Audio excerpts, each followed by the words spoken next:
Hoy vamos a desenterrar uno de los mayores redescubrimientos de la historia, cómo la humanidad despertó, casi por accidente, a la existencia de Sumeria, la primera civilización.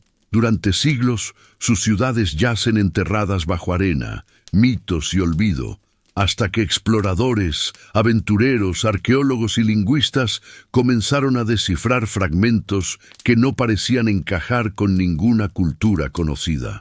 Poco a poco, ladrillo tras ladrillo, tablilla tras tablilla, surgió un mundo inesperado. Un pueblo que inventó la escritura, erigió templos colosales, domesticó el tiempo y diseñó la vida urbana miles de años antes que cualquier otro. En este vídeo te voy a llevar por esa travesía, desde los primeros rumores en pergaminos medievales hasta las excavaciones épicas del siglo XIX, pasando por el momento mágico en que un símbolo de arcilla reveló un idioma completo y borró para siempre nuestra visión del pasado. Si te gusta este tipo de contenido, dale like, suscríbete al canal y activa las notificaciones. Ahora sí, vamos a comenzar esta historia. Durante siglos, el mapa del pasado parecía completo. Los estudiosos creían entender la secuencia de las civilizaciones que habían florecido en el creciente fértil. Primero Babilonia, luego Asiria, después Persia. Ese orden ofrecía una sensación de continuidad lógica, casi cómoda. Sin embargo, en los márgenes de esa narrativa surgían grietas, señales que parecían no encajar del todo. Viajero tras viajero, desde la Edad Media hasta el Renacimiento, dejó relatos fragmentarios sobre ruinas descomunales repartidas por la región donde hoy se encuentra Irak. Describían montículos inmensos que parecían naturales, aunque muchos intuían que escondían restos humanos. Esos tells, como más tarde se les llamaría, eran colinas silenciosas, sin nombre ni historia, que despertaban preguntas para las cuales nadie tenía respuesta. Los geógrafos árabes medievales también dejaron anotaciones intrigantes. Algunos hablaban de ciudades tan antiguas que ni siquiera los pueblos de la antigüedad sabían quién las había construido. Otros mencionaban muros tan erosionados que parecían haberse deshecho solos, como si pertenecieran a un tiempo anterior a toda memoria. No obstante, sus descripciones eran vagas, casi siempre mezcladas con leyendas, rumores o exageraciones. Muchos europeos las consideraban cuentos orientales, fábulas nacidas del calor del desierto. Pero aún así, ciertos detalles se repetían con una insistencia extraña. Ladrillos gigantes, inscripciones impronunciables, restos de templos hundidos en la arena, fragmentos de columnas decoradas con símbolos inexplicables. Los primeros peregrinos y comerciantes que atravesaron el territorio otomano durante los siglos XVI y XVII llevaron consigo pequeños objetos como recuerdo. Algunos recogían tablillas de arcilla sin saber lo que eran, apenas intrigados por los signos geométricos que las cubrían. Para ellos eran rarezas, amuletos exóticos que podían mostrarse en las tertulias europeas como curiosidades del Oriente. Nadie imaginaba que esas mismas tablillas, cubiertas de marcas en forma de cuña, contenían pistas sobre un mundo completamente desaparecido. En gabinetes de coleccionistas, monasterios o casas de nobles, aquellas piezas reposaban sin ser comprendidas, esperando que alguien les diera un propósito. A pesar de la confusión general, comenzaba a formarse un presentimiento persistente en la mente de ciertos estudiosos, la sensación de que bajo esas ruinas polvorientas había algo anterior a todo lo que se creía conocer. No era aún una hipótesis formal, ni una teoría académica, sino una intuición casi poética. La simple observación de ciertos restos arquitectónicos, más primitivos, más toscos, pero igualmente imponentes, sugería que quizás las ciudades asirias y babilónicas no habían sido los comienzos de la historia, sino capítulos intermedios de un relato mucho más antiguo, Sin embargo, la evidencia era insuficiente. Las inscripciones que aparecían ocasionalmente eran incompletas, dañadas o directamente indescifrables. Algunos nombres encontrados en antiguas crónicas parecían no pertenecer a ninguna lengua conocida. Otros parecían tan distorsionados por la copia y la traducción que perdían cualquier significado. Incluso los muros excavados al azar por buscadores de tesoros mostraban estilos arquitectónicos que variaban de manera desconcertante, como si no provinieran de una única tradición cultural. Se trataba de piezas dispersas, de un rompecabezas sin modelo inicial, sin una imagen que permitiera imaginar el todo. Con el tiempo, ciertos eruditos empezaron a sospechar que estas anomalías no eran simples caprichos del destino, ni restos sueltos de imperios ya documentados. Había demasiadas irregularidades, demasiadas tablillas con escrituras incomprensibles, demasiados nombres sin filiación lingüística clara, demasiadas ruinas que no encajaban en las cronologías conocidas. Incluso la Biblia, que muchas expediciones tomaban como guía indirecta, mencionaba ciudades que no podían identificarse con seguridad en el terreno. Algo faltaba, algún capítulo temprano que había sido sepultado, ya fuera por la erosión, por el tiempo o la guerra. Pero aún con todas estas señales, nadie sospechaba la magnitud del descubrimiento que aguardaba bajo las arenas mesopotámicas. No había conciencia de estar ante los rastros de un pueblo que no solo antecedía a los imperios conocidos, sino que los había hecho posibles. La idea de una civilización anterior a Babilonia parecía, para muchos, demasiado audaz, casi una fantasía. Y sin embargo, las pruebas persistían. Restos dispersos, silenciosos, casi tímidos, que aguardaban a que una generación de exploradores, arqueólogos y lingüistas supiera escucharlos. Así se configuraba el escenario inicial. Un panorama lleno de dudas, rumores y presagios. Un mundo que comenzaba a presentir que la historia humana tenía raíces más profundas, ocultas bajo capas de arena, esperando el momento adecuado para resurgir. Un misterio invisible que pronto se transformaría en la revelación de la primera civilización del mundo. Cuando los primeros europeos del siglo XVII comenzaron a internarse en Mesopotamia, no lo hicieron con la intención de desenterrar una civilización perdida. Eran comerciantes, diplomáticos, cartógrafos, misioneros, aventureros, en busca de rutas nuevas o simplemente curiosos, fascinados por el Oriente. Sin proponérselo, se convirtieron en los primeros testigos modernos de un mundo enterrado. A medida que avanzaban entre planicies desiertas y ríos que serpenteaban como antiguas cicatrices, se toparon con aquellas colinas artificiales que los habitantes locales conocían desde siempre, pero a las que nadie prestaba demasiada atención. Para los recién llegados, sin embargo, aquellas formas redondeadas imponentes, los tels, parecían contener un enigma irresistible. En sus cartas y diarios, estos exploradores describían montículos que se elevaban en medio de la llanura como si hubieran surgido de la tierra por capricho. Algunos tenían decenas de metros de altura. Otros se extendían por hectáreas enteras, creando la impresión de ciudades silenciosamente dormidas. Al escarbar superficialmente o al caminar sobre ellos, encontraban fragmentos de ladrillos cocidos, trozos de cerámica decorada, restos de muros derruidos y extrañas piezas de arcilla marcadas con pequeñas incisiones. No entendían lo que veían, pero sentían que aquello superaba con creces la antigüedad aceptada por sus libros. El jesuita Athanasius Kircher, aunque nunca viajó personalmente a la región, fue uno de los primeros eruditos europeos en recibir noticias de objetos extraños provenientes de esas tierras. Comerciantes y viajeros le enviaban tablillas que consideraban simples curiosidades. Él intentó descifrarlas, pero sin ningún sistema de referencia era imposible.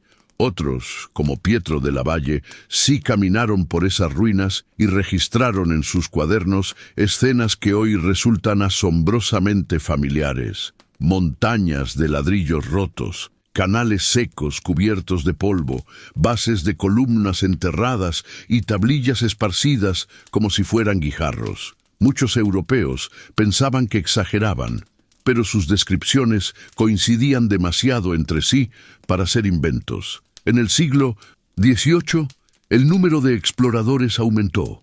Hombres motivados por el comercio, la ciencia o la diplomacia comenzaron a enviar a Europa objetos hallados en esas ruinas, seguros de que podían venderlos a coleccionistas o instituciones de prestigio. Museos, como el de Londres y París, empezaron a recibir cajas llenas de tablillas sin traducción posible. Algunas tenían inscripciones tan regulares y cuidadosas que era evidente que pertenecían a una cultura organizada. Otras eran más toscas, como si hubieran sido moldeadas rápidamente para registrar transacciones cotidianas. Ninguno de esos objetos tenía contexto arqueológico, porque quienes los recolectaban no pensaban en ciencia, sino en simple curiosidad o comercio. Aún así, los relatos dejaron una marca. Quienes regresaban a Europa narraban que habían visto ruinas demasiado viejas para ser asirias o babilónicas. Habían caminado sobre ciudades tan desgastadas que parecían borradas por el viento durante milenios. Muchos mencionaban muros de grosor inusual, construcciones que no respondían a los estilos conocidos por los historiadores. Relataban haber encontrado ladrillos con sellos desconocidos, símbolos que no correspondían a hebreo, griego, árabe ni latín. Estas observaciones, aunque superficiales, despertaron sospechas en los círculos académicos, que comenzaron a preguntarse si Mesopotamia ocultaba más de lo que los textos clásicos habían descrito. Algunos viajeros incluso relataron que los habitantes locales consideraban ciertas ruinas más antiguas que los tiempos de Noé, frase que, aunque cargada de folclore, sugería una percepción popular de gran antigüedad. Para los europeos, este tipo de afirmaciones eran difíciles de evaluar, pero alimentaban la idea de que quizás el corazón de la historia humana estaba enterrado allí, bajo capas de arena y olvido. Cada nuevo explorador aportaba detalles adicionales, montículos con perfiles extrañamente geométricos, casas de adobe arruinadas que parecían pertenecer a distintas épocas superpuestas, fragmentos de sellos cilíndricos, figuras de piedra sin estilo definido. Nada parecía ordenar ese caos, pero todas las piezas apuntaban hacia un origen lejano. Lo más curioso es que muchos de esos exploradores no comprendían la magnitud de lo que estaban presenciando. Recogían tablillas y las enviaban por barco, sin saber que contenían registros administrativos, himnos religiosos o listas de reyes de una civilización totalmente desconocida. Para ellos eran objetos singulares, aptos para adornar vitrinas europeas o para entretener a académicos que buscaban descifrar lenguas muertas. Pero en silencio, esas tablillas transportaban la memoria de un pueblo que había desaparecido miles de años antes de que Babilonia siquiera existiera. Sus relatos, aunque imprecisos y a menudo envueltos en exageraciones o errores geográficos, fueron el detonante de un cambio. Generaron preguntas que los historiadores no podían responder con las fuentes conocidas. ¿Cómo era posible que hubiera tanto material arqueológico en un territorio donde la tradición escrita no mencionaba ciudades tan antiguas? ¿Por qué los fragmentos arquitectónicos parecían proceder de épocas que no encajaban en las cronologías aceptadas? ¿Quién había construido realmente esas estructuras colosales que yacían bajo metros de escombros? Sin saberlo, aquellos primeros visitantes dejaron abiertas las puertas para el siguiente capítulo, el nacimiento de la arqueología en Mesopotamia. Lo que para ellos era simple curiosidad, para las generaciones siguientes sería una revelación capaz de reescribir la historia humana desde sus cimientos. El siglo XIX cambió para siempre la relación entre Europa y el pasado antiguo. Antes, los relatos de viajeros y las piezas sueltas enviadas a museos eran consideradas curiosidades. Pero cuando las potencias imperiales empezaron a competir por prestigio cultural y científico, Mesopotamia dejó de ser un destino exótico para convertirse en un territorio lleno de posibilidades. Las academias, los gobiernos y las sociedades arqueológicas comprendieron que la historia aún escondía tesoros intelectuales y que quien los descubriera ganaría no solo reconocimiento, sino influencia.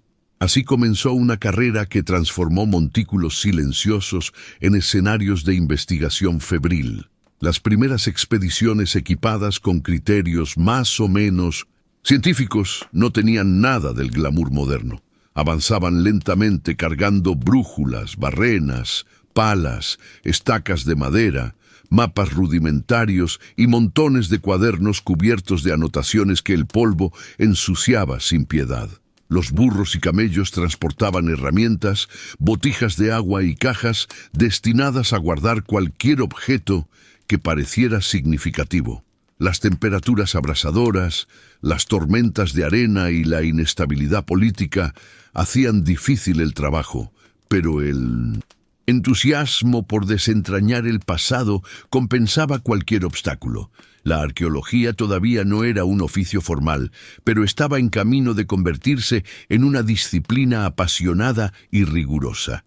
Uno de los primeros en abrir brecha fue Paul-Émile Botta, cónsul francés en Mosul. Su intención inicial no era descubrir una civilización perdida, sino identificar los restos de Nínive. Sin embargo, al excavar en Khorsabad, se topó con algo aún más espectacular: relieves, esculturas colosales y muros que revelaban la magnificencia de los reyes asirios. Su hallazgo estremeció a Europa, pues confirmaba que los relatos bíblicos y clásicos no eran mera ficción. Pero entre los escombros también aparecieron tablillas cubiertas de signos inesperados, marcas que no coincidían con el acadio que los eruditos ya empezaban a reconocer. Botta tomó nota, pero no pudo explicarlas. Solo sabía que no pertenecían a la tradición asiria conocida. Poco después, Austen Henry Layard, financiado por instituciones británicas, emprendió sus propias excavaciones. Layard se movía con una mezcla de intuición y audacia que lo llevó a descubrir los grandiosos palacios de Nimrud y Nínive, cuyos relieves y esculturas aladas se volverían símbolos icónicos de la arqueología. Pero entre columnas derruidas y habitaciones llenas de escombros encontró lo mismo que Botta: tablillas fragmentadas con signos que parecían proceder de una época mucho más antigua.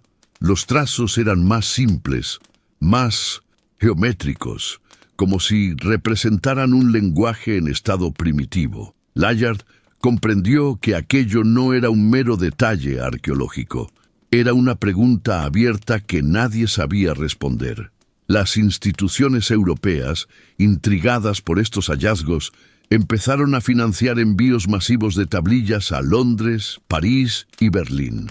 Lingüistas y filólogos dedicaron horas interminables a analizarlas. Podían leer parte del acadio gracias a avances recientes, pero muchos símbolos no encajaban en ese sistema. Algunos textos estaban escritos únicamente con la lengua conocida. Otros mezclaban ambos conjuntos de signos como si hubieran sido compuestos en un periodo de transición. Esta mezcla desconcertante hizo surgir una hipótesis. Posiblemente existía un idioma más antiguo, anterior al acadio, que había influido en la región antes del ascenso de los imperios asirios y babilónicos. Los arqueólogos en el terreno también notaban que ciertos estratos en los tels parecían más antiguos que cualquier construcción asiria.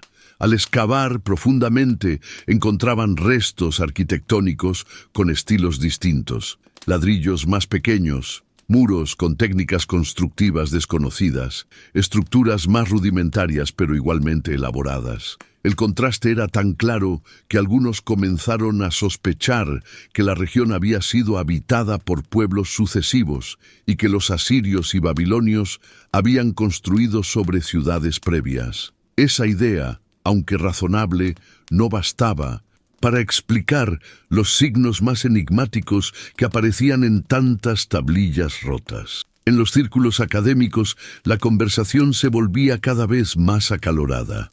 ¿Podían esos signos pertenecer a un idioma no semítico? ¿Representaban una tradición cultural anterior a la que se conocía en Oriente Próximo? ¿O eran simplemente una variante arcaica del acadio? Los más conservadores rechazaban la idea de una civilización previa. Consideraban que la historia ya estaba suficientemente delineada y que tales anomalías eran errores de interpretación. Pero los investigadores más audaces comenzaban a sospechar que las ruinas de Mesopotamia albergaban un estrato cultural que el mundo había olvidado por completo. La presencia de esos signos desconcertantes fue, sin que nadie lo anticipara, el germen de una revolución intelectual. En los palacios descubiertos por Botta y Layard, entre esculturas imponentes y relieves que narraban campañas militares, se escondía algo mucho más profundo, la huella de un idioma desconocido que había sobrevivido en fragmentos dispersos. Cada tablilla rota, cada inscripción incompleta, era como una ventana minúscula hacia una época más remota, tan antigua que los propios asirios la consideraban parte de su pasado mítico. Así, casi sin proponérselo, los pioneros del siglo XIX habían encontrado una clave. Sus excavaciones, financiadas por imperios europeos deseosos de prestigio, revelaban no solo la grandeza de Asiria, sino la existencia de algo todavía mayor, enterrado más profundamente. El descubrimiento de esos signos extraños marcó el inicio de una búsqueda que cambiaría definitivamente la manera en que la humanidad comprendía sus orígenes.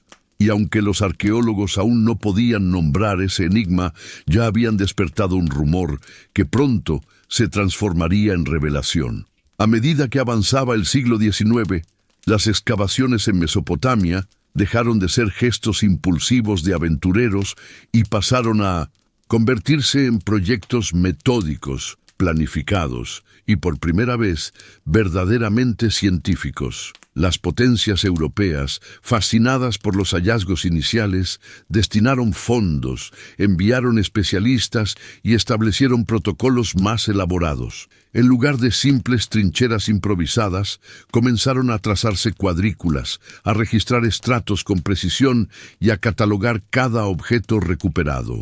Bajo el sol ardiente de la llanura mesopotámica surgió una arqueología disciplinada, obsesionada con reconstruir paso a paso lo que el tiempo había deshecho. Las primeras excavaciones sistemáticas revelaron algo que superaba cualquier expectativa. Bajo capas de arena, polvo y residuos acumulados durante milenios, emergían templos colosales, zigurats en ruinas, patios ceremoniales y habitaciones repletas de tablillas. Algunas estructuras aparecían hundidas como si hubieran sido tragadas por la tierra.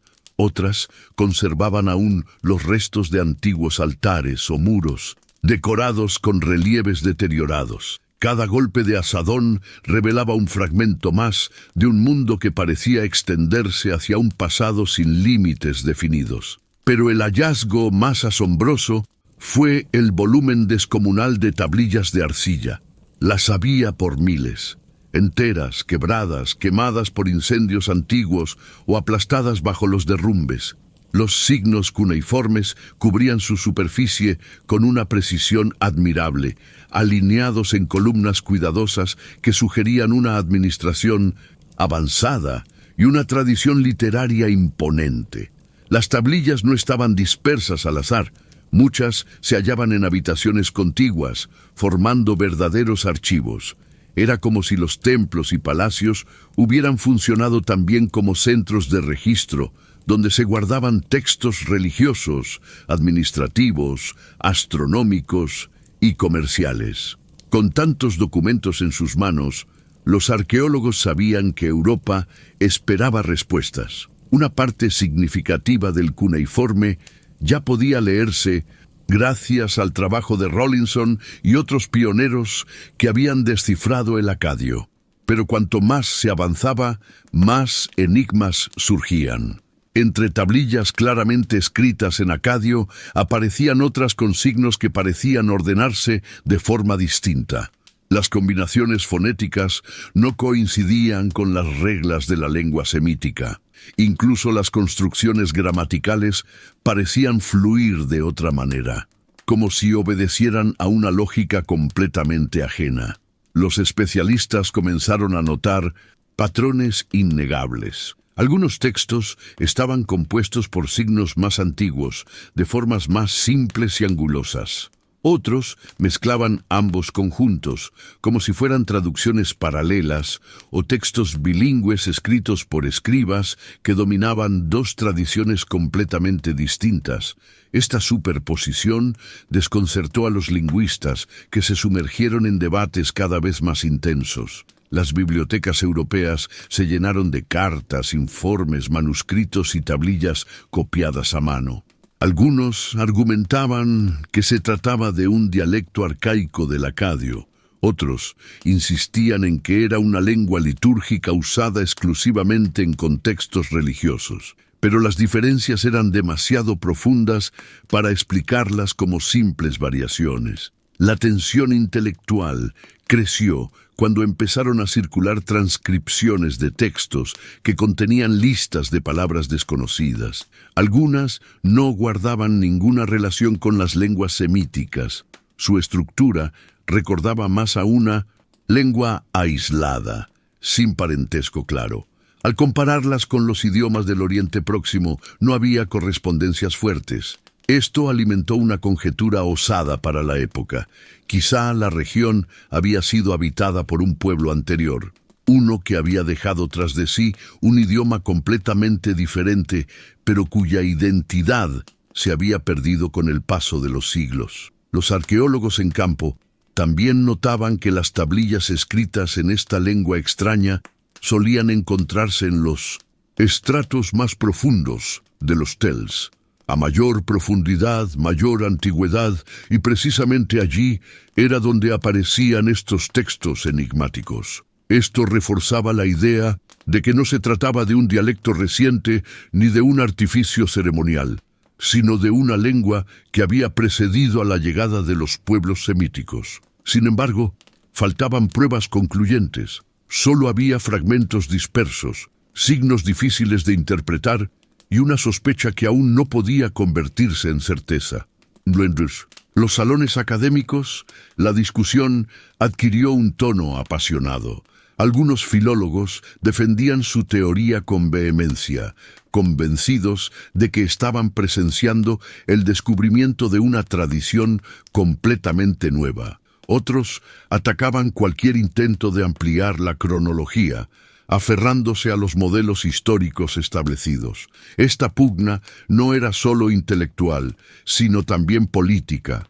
Aceptar una lengua previa al acadio significaba admitir que la historia humana podía ser mucho más antigua y compleja de lo que se había enseñado durante siglos. El intercambio de ideas, hipótesis y refutaciones creció al mismo ritmo que las cajas de tablillas que llegaban a Europa. Las instituciones competían por quién tenía los mejores textos, quién conseguía a los especialistas más brillantes y quién lograría descifrar aquel misterio. La incertidumbre ya no era solo un obstáculo, se había transformado en un estímulo que alimentaba prestigios, carreras y rivalidades. Cada investigador soñaba con ser el primero en descifrar la clave de aquella lengua perdida, consciente de que semejante logro reescribiría la historia desde sus cimientos. Así, mientras los arqueólogos desenterraban templos milenarios, los lingüistas excavaban en las profundidades de la lengua. Ambas disciplinas avanzaban a ciegas, pero guiadas por una intuición poderosa. Bajo la superficie del cuneiforme semítico se escondía la memoria de un pueblo olvidado, un pueblo cuya existencia estaba a punto de revelarse con una claridad que nadie podía aún imaginar. El giro decisivo llegó cuando la obsesión por aquellas inscripciones enigmáticas encontró, por fin, una herramienta sólida para abrir sus secretos: el desciframiento del cuneiforme. Hasta ese momento, miles de tablillas y fragmentos acumulados en museos europeos eran poco más que silencios de barro, huellas mudas de un mundo que apenas alcanzaba a insinuarse en signos triangulares. Pero a mediados del siglo XIX, gracias al trabajo persistente de estudiosos como Henry Rawlinson, comenzó a formarse un puente real entre la modernidad y aquellas voces enterradas durante milenios. Rawlinson, trepado en acantilados imposibles y enfrentando condiciones que hoy consideraríamos temerarias, copió la monumental inscripción de Behistún, un texto trilingüe del rey Darío I. Ese gesto, aparentemente técnico, casi rutinario, abrió una grieta en la oscuridad. Al comparar las versiones persa antigua, elamita y acadia, Rawlinson y otros eruditos lograron establecer equivalencias, identificar fonemas, reconocer patrones gramaticales. Se trató de un proceso lento, lleno de dudas, tachaduras, hipótesis fallidas y súbitas intuiciones luminosas. Pero piedra tras piedra, signo tras signo, la muralla del tiempo comenzó a ceder. Cuando finalmente se alcanzó una base firme para leer el acadio, los investigadores pudieron volver a examinar las tablillas más antiguas. Y fue allí donde surgió lo inesperado. En aquellas piezas deterioradas por la humedad, en esos fragmentos rescatados casi por azar de pozos y habitaciones colapsadas, aparecieron textos que no eran acadio. No solo eran distintos, eran más antiguos, más radicales, más ajenos a cualquier clasificación conocida. Rawlinson, Hincks, Oppert y otros pioneros empezaron a notar que ciertos vocabularios, listas léxicas y fórmulas rituales no coincidían con las estructuras semíticas. No era una variante ni un dialecto. Era otra cosa, algo anterior. A medida que la traducción progresaba, aparecieron nombres que hasta entonces habían sido mitos dispersos o sonidos incomprensibles. Ur, Uruk, Lagash, Eridu, Nippur, ciudades que parecían sacadas no de la historia, sino de un tiempo anterior al tiempo, comenzaron a emerger con precisión: templos, gobernantes, himnos, contabilidades, fórmulas jurídicas. Cada tablilla traducida añadía una pieza al rompecabezas. No se trataba de restos aislados, ni de una lengua ceremonial olvidada. Era el testimonio de un pueblo completo, de una civilización extremadamente sofisticada, cuya existencia nadie había imaginado en la profundidad de Mesopotamia. El impacto en la comunidad académica fue inmediato y desconcertante.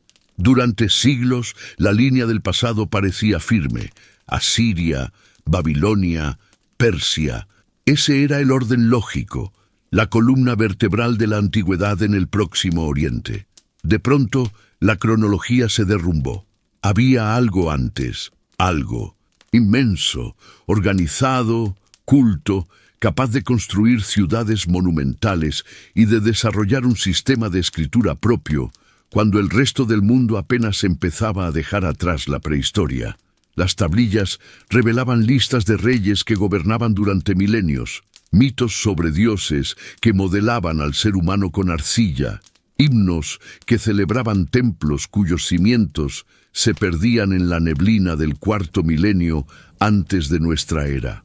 La idea de que antes de los babilonios existió una civilización aún más remota comenzó a consolidarse, primero como sospecha, luego como teoría, finalmente como certeza. Cada nuevo avance en la lectura del cuneiforme confirmaba que aquellos pueblos no solo habían precedido a las culturas semíticas, sino que habían sentado las bases de todo lo que vino después. La administración urbana, la astronomía, la literatura épica, la matemática, la escritura como herramienta del poder y del pensamiento. Fue un momento histórico, el instante en que la humanidad comprendió que su memoria estaba incompleta, que bajo las arenas de Mesopotamia descansaba la historia de la primera gran civilización de la que se tenía registro, y su nombre, emergiendo entre signos triangulares como un susurro ancestral, era Sumer. El verdadero asombro comenzó cuando los arqueólogos, ya armados con las primeras claves del cuneiforme, empezaron a descender físicamente por las capas del tiempo. No bastaba con leer las tablillas. Había que comprobar sobre el terreno si aquella lengua extraña, aquel pueblo recién revelado, tenía realmente la antigüedad que sugerían los textos. Y fue entonces cuando la tierra misma habló con una contundencia que superó todas las expectativas. En los Tells, esas colinas artificiales formadas por milenios de construcciones superpuestas, los equipos de excavación descubrieron que los grandes palacios y templos asirios o babilónicos descansaban sobre cimientos mucho más antiguos. A medida que se retiraban los estratos superiores, aparecían muros más toscos, ladrillos más anchos, herramientas diferentes, cerámicas decoradas con estilos que no encajaban en ninguna tradición semítica conocida. Y debajo de esos niveles, aún más profundo, surgían otros edificios todavía más arcaicos, alineados con una lógica arquitectónica completamente distinta. Era como excavar no una ciudad, sino varias eras de humanidad, cada una sosteniendo a la siguiente. Lo que más desconcertó a los especialistas fueron los templos superpuestos, santuarios construidos exactamente en el mismo lugar, una y otra vez, a lo largo de siglos e incluso milenios. Sus formas variaban, pero su función espiritual seguía anclada en un punto fijo del paisaje. Esa continuidad no era la propia de pueblos nómadas ni de asentamientos efímeros, sino la marca de una tradición urbana tan antigua que parecía rozar los orígenes mismos de la organización social compleja. Además, sistemas de drenaje sorprendentemente avanzados, tuberías de arcilla, canales subterráneos, pozos cuidadosamente revestidos, dejaban claro que quienes vivieron allí dominaban el arte de planificar ciudades cuando otras regiones del mundo apenas estaban dando sus primeros pasos en la alfarería y la agricultura. Cada nueva capa excavada parecía empujar la historia hacia atrás en el tiempo. Las dataciones preliminares comenzaron a mostrar fechas que desafiaban todo lo establecido. No cientos, sino miles de años antes de lo previsto. Objetos cotidianos como vasijas, sellos cilíndricos o herramientas agrícolas presentaban estilos radicalmente distintos a los que habían caracterizado hasta entonces a Mesopotamia. Muchos de ellos mostraban símbolos, animales y figuras humanas estilizadas de una forma que no se parecía a nada conocido. Era evidente que detrás de esas piezas había una tradición cultural completa, autónoma, con raíces profundas y una identidad propia. Los arqueólogos comprendieron entonces, con una mezcla de euforia y vértigo intelectual, que no estaban simplemente descubriendo ruinas antiguas, estaban contemplando los restos de la civilización urbana más antigua conocida. Un mundo que había florecido cuando Egipto todavía no levantaba pirámides, cuando las grandes culturas del Valle del Indo no habían surgido, cuando China era apenas un horizonte sin historia escrita. Allí, en las tierras pantanosas de la Baja Mesopotamia, había existido un pueblo capaz de construir ciudades planificadas, templos monumentales, sistemas administrativos, calendarios, escuelas de escribas y redes comerciales extendidas. Un pueblo que había puesto las primeras piedras del edificio civilizatorio de la humanidad.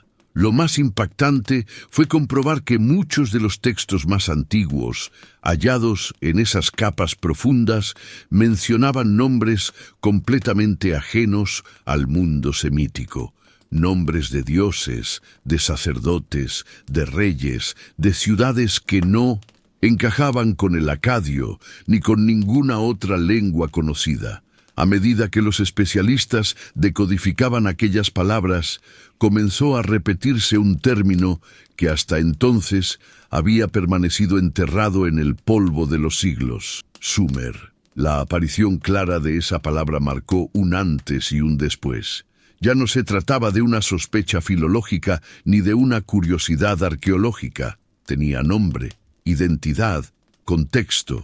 Ese pueblo olvidado, cuyo rastro había sobrevivido disfrazado entre los cintos y textos de sus sucesores, era el fundamento silencioso de toda la historia mesopotámica.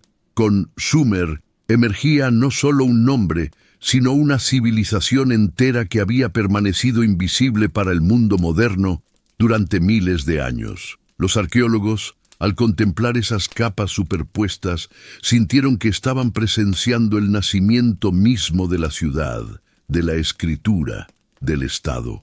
Cada muro descubierto, cada tablilla descifrada, cada herramienta desenterrada, confirmaba que el misterio inicial, esa intuición de que bajo las ruinas del actual Irak debía haber algo más viejo, no solo era cierto, era mucho más vasto de lo que cualquier viajero, cronista o explorador había imaginado. Sumer ya no era una sombra, era una revelación. El impacto intelectual que provocó el redescubrimiento de Sumeria fue inmediato y profundo.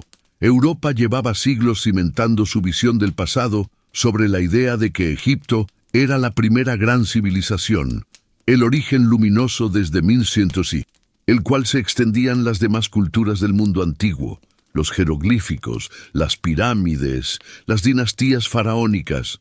Todo eso se había convertido en el punto de partida de la historia humana, tal como se enseñaba en universidades, manuales académicos y museos. Pero de repente, desde las arenas de Mesopotamia, surgía un pueblo que parecía haber hecho muchas de esas cosas primero.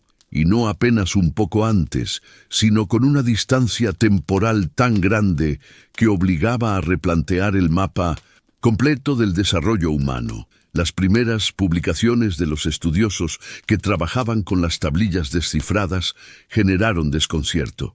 Allí, en signos triangulares grabados sobre arcilla, se describían sistemas administrativos complejos, registros de impuestos, listas de reyes, himnos religiosos, contratos comerciales y reglas de distribución de cosechas. Y todo ello estaba fechado miles de años antes de los documentos egipcios más antiguos. La idea misma de primera y civilización comenzó a tambalearse.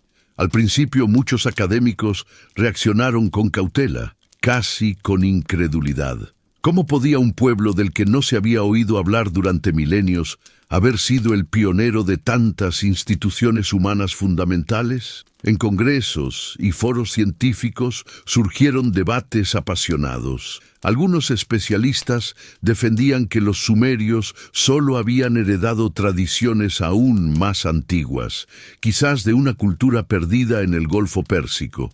Otros proponían que la escritura sumeria no era tan temprana como se sugería. Hubo incluso quienes insinuaron que los arqueólogos estaban interpretando mal las capas estratigráficas o que las tablillas habían sido desplazadas con el tiempo. Pero cada objeción se enfrentaba a un número creciente de pruebas, fechamientos consistentes, estilos cerámicos coherentes, patrones de asentamientos que confirmaban una larga continuidad y, sobre todo, una cantidad abrumadora de textos que describían una sociedad ya plenamente desarrollada cuando Egipto apenas daba sus primeros pasos. La prensa europea, fascinada por el misterio, comenzó a publicar artículos sensacionalistas que exageraban el descubrimiento. Algunos diarios afirmaban que la humanidad debía cambiar su árbol genealógico Otros insinuaban que los sumerios habían sido un pueblo casi mítico, perdido entre los relatos bíblicos y las leyendas orientales. Esos textos, aunque exagerados, contribuían a popularizar la idea de que la historia conocida estaba incompleta. Las librerías se llenaron de obras que trataban de explicar quiénes habían sido los sumerios, por qué desaparecieron y cómo pudieron inventar desde la contabilidad hasta la astronomía en una época tan remota. Mientras tanto, en las universidades estallaban auténticas batallas intelectuales. Profesores reputados que habían dedicado su vida a estudiar Egipto se encontraban, de repente, ante la necesidad de actualizar sus teorías. Algunos lo hicieron con entusiasmo, otros con evidente incomodidad. Se organizaron conferencias en Londres, París, Berlín y Viena, donde el tema sumerio se convirtió en el centro de discusiones encendidas. Había quienes defendían la idea de un desarrollo paralelo entre Egipto y Sumeria, y quienes afirmaban que la civilización egipcia había aprendido directamente de los sumerios. Las teorías se multiplicaban, muchas contradictorias entre sí, pero todas coincidían en una cosa: el descubrimiento de Sumeria obligaba a reescribir la historia. Lo más sorprendente era comprobar que no se trataba de un hallazgo aislado, sino de un conjunto de pruebas coherentes que se reforzaban mutuamente. Allí estaban las ciudades planificadas, con calles dispuestas en cuadrículas, los templos de varios niveles que anticipaban las futuras zigurats, los sistemas de irrigación y drenaje que revelaban un dominio extraordinario del entorno, la administración detallada que registraba transacciones con una rigurosidad casi moderna. Y todo eso estaba documentado en tablillas que, una vez descifradas, hablaban un idioma no semítico, una lengua aislada que no se parecía a nada conocido: el sumerio. Europa no estaba preparada para semejante sacudida. La noción de que la civilización había surgido por primera vez en las fértiles orillas del Nilo se había convertido en una especie de dogma cultural. Pero ahora, con cada nueva excavación, con cada estudio filológico, con cada tablilla que salía a la luz, esa narrativa se volvía insuficiente. La línea del tiempo se estiraba hacia atrás, revelando un pasado más antiguo y complejo. La humanidad había tenido un inicio más diverso y sorprendente de lo que se pensaba. En este clima de debates, controversias y descubrimientos, Sumeria pasó de ser una sombra olvidada a convertirse en el centro de la conversación académica mundial. Su irrupción trastocó todas las certezas, alteró jerarquías establecidas y obligó a abrir un nuevo capítulo en la comprensión de nuestros orígenes. El mundo moderno, sin quererlo, se encontró cara a cara con los inventores de la ciudad, los creadores de la escritura y los primeros administradores del tiempo y del cosmos. Y nada volvió a ser igual. A medida que avanzaba el siglo XX, las excavaciones en Mesopotamia dejaron de ser simples aventuras arqueológicas para convertirse en operaciones meticulosas, casi quirúrgicas. Ya no bastaba con descubrir palacios derrumbados o templos hundidos bajo el polvo. Ahora el objetivo era comprender el tejido completo de la vida sumeria. Equipos multidisciplinarios, arqueólogos, filólogos, geólogos, botánicos, arquitectos, especialistas en arcilla, matemáticos y hasta astrónomos, trabajaban codo a codo en cada yacimiento. Las herramientas tradicionales se combinaban con nuevas técnicas: pinceles finos, mallas de clasificación, moldes de yeso y fotografías aéreas transformaban el desierto en un laboratorio viviente, donde cada fragmento podía revelar una historia. En ese proceso comenzaron a aparecer, de forma cada vez más constante, tablillas de arcilla que no contenían registros contables ni listas de mercancías, sino algo mucho más sorprendente: literatura. Los textos hallados estaban escritos en sumerio, pero representaban géneros tan variados que dejaron atónitos a los estudiosos. himnos dedicados a deidades, plegarias recitadas en ceremonias nocturnas, proverbios destinados a los aprendices de escriba, poemas amorosos, lamentos rituales, crónicas de batallas, biografías míticas de reyes antiguos. Era como encontrar una biblioteca entera sepultada bajo capas de siglos, una colección completa que revelaba la vida mental y espiritual de un pueblo que la historia moderna había olvidado. Entre esas tablillas, las más impactantes fueron las que contenían la versión más antigua, conocida de la epopeya de Gilgamesh. Antes de este hallazgo, el nombre del rey de Uruk no era más que una sombra en algunas listas parciales. Pero al leer aquellas líneas en arcilla, los especialistas descubrieron una obra monumental. El relato de un héroe que desafía a los dioses, enfrenta la muerte, busca la inmortalidad y regresa transformado por la experiencia. Ese texto, que luego sería adaptado y reescrito por otras culturas mesopotámicas, se reveló como uno de los pilares de la literatura universal. Y lo más asombroso, su origen era sumerio. El hallazgo de estos relatos literarios demostraba que los sumerios no habían sido solo administradores, ingenieros o urbanistas geniales, sino también narradores profundos, capaces de explorar emociones, dilemas éticos y preguntas filosóficas que aún hoy resuenan en la humanidad. Descubrir sus mitos equivalía a asomarse a los primeros intentos humanos de explicar el mundo, de enfrentarse al misterio de la existencia y de comprender el papel del hombre ante fuerzas más grandes que él. Junto con esta literatura, emergieron textos que revelaban la existencia de los primeros sistemas legales formalizados. Muchas tablillas describían normas sobre propiedad, contratos, disputas, herencias y relaciones laborales. No eran simples reglas dispersas, sino códigos con estructuras coherentes que precedían a las famosas leyes de Hammurabi. En estas inscripciones se veían los cimientos del derecho, la idea de justicia, la necesidad de arbitraje, el concepto de responsabilidad. La civilización sumeria había construido un marco normativo que luego influiría directamente en Babilonia, Asiria y por extensión en toda la tradición jurídica del mundo antiguo. Las excavaciones también revelaron el funcionamiento de las primeras escuelas conocidas. A partir de tablillas con ejercicios de escritura, listas de vocabulario y copias repetidas de proverbios, los investigadores reconstruyeron la vida en las eduba, las casas de las tablillas.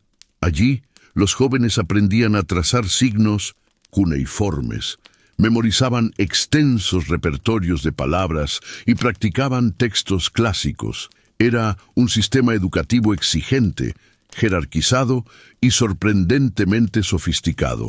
La existencia de maestros, supervisores, castigos por errores y materiales de estudio estandarizados mostraba que la educación formal no era un invento tardío, sino una tradición muy antigua que ya estaba plenamente desarrollada en Sumeria. Por otro lado, los registros administrativos hallados seguían ampliando el panorama. Había listas de reyes que remontaban la historia a tiempos casi míticos, catálogos de animales sacrificados en templos, notas de distribución de raciones para obreros, registros astronómicos y calendarios rituales. Cada tablilla era una ventana directa a la vida cotidiana. Mercados, cosechas, campañas militares, festividades, construcción de canales, organización del trabajo. El nivel de detalle era tan minucioso que algunos especialistas comenzaron a comparar la burocracia sumeria con la de estados modernos, salvando las distancias. Y en cierto modo, la comparación no era exagerada.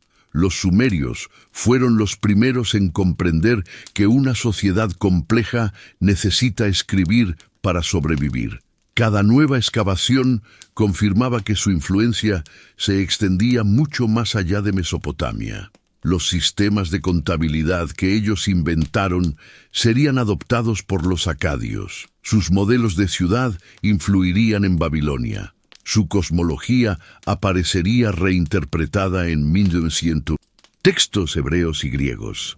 Su noción del tiempo, basada en el sistema sexagesimal, aún define cómo medimos los minutos y los segundos. Los mitos de creación, las historias del diluvio, las genealogías de reyes, todo eso, tan familiar en múltiples culturas posteriores, ya estaba presente en Sumeria miles de años antes. A medida que surgían más tablillas, más templos y más ruinas, la dimensión real del descubrimiento se hacía evidente. No se trataba simplemente de una civilización antigua. Era la raíz misma del mundo urbano, administrativo, literario y legal que sostendría a todas las demás. La historia humana tenía, en Sumeria, un punto de partida inesperado y profundo, y cada fragmento rescatado de la Tierra no hacía más que confirmar que buena parte del ADN cultural del planeta había germinado bajo el sol ardiente de esas ciudades olvidadas. Con el avance del siglo XX, cuando la arqueología ya había dejado atrás su fase romántica y se había convertido en una ciencia rigurosa, comenzaron a surgir descubrimientos que terminaron de dar solidez al renacimiento de Sumeria. Hasta ese momento, los textos, los templos y las ciudades desenterradas habían revelado mucho, pero faltaba una pieza esencial: el retrato íntimo de la vida y la muerte de aquel pueblo. Ese vacío empezó a llenarse cuando los arqueólogos excavaron los célebres cementerios reales de Ur. Allí, bajo capas de arena compactada y escombros, aparecieron tumbas que desafiaban toda expectativa.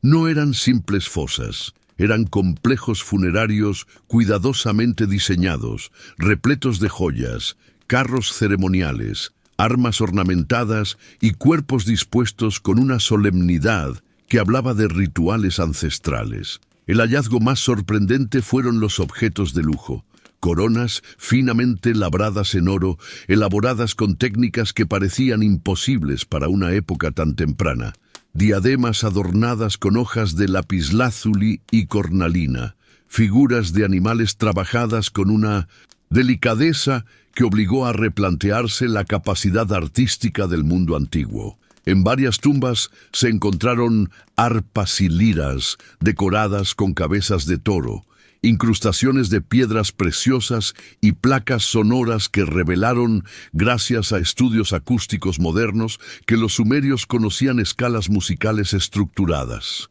Estos instrumentos, restaurados con paciencia por especialistas, demostraron que en Sumeria existía una tradición musical plenamente desarrollada, capaz de acompañar ceremonias, banquetes y rituales religiosos. Junto a estos tesoros aparecieron los célebres sellos cilíndricos, diminutas obras maestras talladas con una precisión extraordinaria. Cuando se enrollaban sobre arcilla húmeda, dejaban escenas repletas de detalles: procesiones rituales, combates míticos, banquetes cortesanos, actos administrativos, animales fantásticos, figuras divinas. Cada sello era una declaración estética, pero también un documento legal. Servía para firmar contratos, autenticar mercancías y marcar propiedades. Su variedad y calidad permitieron a los arqueólogos reconstruir aspectos enteros de la vida social: jerarquías, roles profesionales, identidades personales, historias familiares. Eran pequeñas ventanas que condensaban el espíritu visual de toda una civilización. Pero el verdadero salto en la reconstrucción del mundo sumerio vino con el descubrimiento de grandes archivos completos, preservados en templos y palacios. Miles de tablillas, organizadas por temas, épocas y funciones, revelaban el funcionamiento interno de ciudades como Uruk, Lagash, Eridu y Nippur. Estas colecciones incluían censos, registros de ofrendas, inventarios de ganado, listas de sacerdotes, normas administrativas, anotaciones matemáticas y documentos jurídicos que detallaban desde herencias hasta acuerdos comerciales internacionales. La abundancia de datos permitió rastrear el crecimiento de barrios enteros, la expansión de canales, los ritmos agrícolas y las transformaciones económicas que ocurrieron a lo largo de siglos. Era como recuperar los archivos nacionales de un reino desaparecido. A medida que la ciencia avanzaba, nuevas disciplinas se unieron al esfuerzo. La química permitió analizar restos orgánicos en cerámicas y herramientas, revelando dietas, cultivos predominantes y técnicas culinarias. La datación por radiocarbono afinó las cronologías y eliminó dudas sobre la antigüedad de ciertos estratos. La epigrafía, cada vez más desarrollada, logró descifrar incluso tablillas fragmentadas, reconstruyendo textos que parecían perdidos. La arqueobotánica identificó semillas fosilizadas que mostraban qué cultivos prosperaban y cómo los sumerios gestionaban los recursos hídricos. La arqueozoología reveló qué animales domesticaban, cómo organizaban la pesca y qué especies consideraban sagradas. La suma de estas investigaciones consolidó una imagen vibrante y matizada. Con cada avance, la figura de Mindursint Sumeria se hacía más clara, más tridimensional. Ya no era un concepto abstracto ni una nota al pie en la historia de Mesopotamia. Era una civilización real, compleja y sofisticada, cuya profundidad cultural se igualaba e incluso superaba a la de sociedades mucho más tardías. Sus ciudades estaban organizadas con una planificación cuidadosa. Sus templos se alzaban en varios niveles, anticipando las zigurats. Sus artesanos dominaban técnicas de orfebrería, carpintería, cerámica y escultura que sorprendían por su refinamiento. La educación formaba escribas, capaces de gestionar un aparato burocrático inmenso. Los sacerdotes mantenían calendarios rituales y observaban los astros. Los gobernantes articulaban sistemas legales y económicos que requerían un alto grado de coordinación. A través de estos hallazgos finales del siglo XX, los arqueólogos terminaron de reconstruir un mundo que había permanecido enterrado durante milenios. Cada objeto, cada templo, cada texto sumado al conjunto ofrecía una conclusión inequívoca. Sumeria no fue una cultura rudimentaria que precedió tímidamente a otras grandes civilizaciones. Fue, desde sus comienzos, un sistema urbano y cultural plenamente desarrollado, capaz de innovar, administrar, crear arte, narrar mitos y construir monumentos a una escala sin precedentes en su tiempo. El renacimiento de Sumeria no fue solamente un redescubrimiento arqueológico, fue una revelación que obligó al mundo moderno a reconocer que los cimientos de la civilización humana se habían puesto mucho antes de lo que nadie imaginaba. Y gracias a esas últimas piezas desenterradas, el mosaico quedó casi completo, devolviendo la voz, el rostro y la historia a un pueblo que había sido olvidado durante demasiado tiempo. Al llegar al final de este viaje, resulta casi imposible no detenerse a contemplar lo improbable que fue todo este redescubrimiento. Sumeria, aquella civilización que un día brilló en las llanuras aluviales del Tigris y el Éufrates, se desvaneció durante milenios en un silencio tan profundo que el mundo entero olvidó su nombre. No quedó memoria viva, no sobrevivieron relatos continuos, no pervivió una tradición que la reivindicara. Su existencia se disolvió entre ruinas enterradas, tablillas rotas y rumores vagos transmitidos de generación en generación. Y sin embargo, contra toda lógica, ese mundo apagado volvió a iluminarse. Lo hizo no por obra del azar, sino gracias al empeño obstinado de exploradores, arqueólogos, estudiosos y soñadores que fueron capaces de ver significados donde otros solo veían montones de tierra. Lo más extraordinario del renacimiento de Sumeria es que no ocurrió de golpe, sino como un susurro creciente. Primero fueron los viajeros que recogieron fragmentos sin saber lo que tenían entre las manos. Luego, los excavadores que hallaron estructuras demasiado antiguas para encajar en la historia convencional. Y después, los filólogos que descifraron signos imposibles y resucitaron palabras que nadie había pronunciado en miles de años. Cada uno aportó una pieza, un gesto, una intuición, una chispa. Ninguno de ellos por sí solo habría devuelto la vida a aquella civilización perdida, pero juntos, casi sin darse cuenta, lograron reconstruir el eco de un mundo que parecía condenado al olvido. Al mirar hacia atrás, no es difícil ver un paralelismo entre el destino de Sumeria y la propia fragilidad de la memoria humana. Todo puede desaparecer: ciudades, imperios, dinastías, lenguas, rituales. Todo puede transformarse en polvo, y sin embargo, basta un símbolo grabado en arcilla para reconstruir un universo entero. Ese milagro arqueológico nos recuerda que la historia, por más remota que sea, siempre tiene la posibilidad de regresar si alguien está dispuesto a escucharla.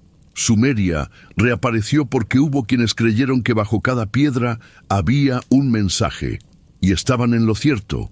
Este renacer cambió para siempre nuestra visión del pasado. Antes creíamos que la escritura había surgido como un don repentino, casi mítico. Luego entendimos que fueron los sumerios quienes, impulsados por la necesidad de administrar templos, tierras y cosechas, inventaron el acto mismo de registrar la realidad.